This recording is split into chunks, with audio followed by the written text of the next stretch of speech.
Welcome to this DelftStack tutorial video. In today's tutorial, we will learn how to delete contacts from Gmail. First, open your web browser and sign in with your Gmail account.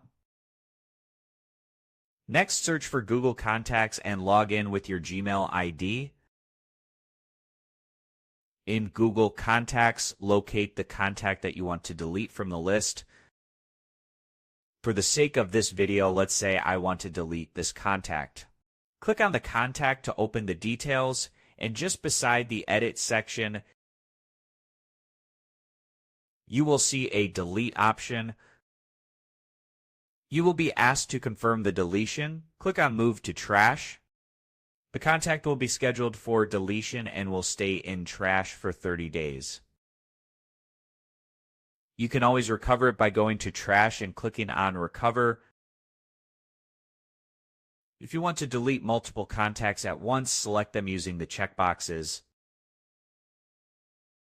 Then click the Delete option at the top.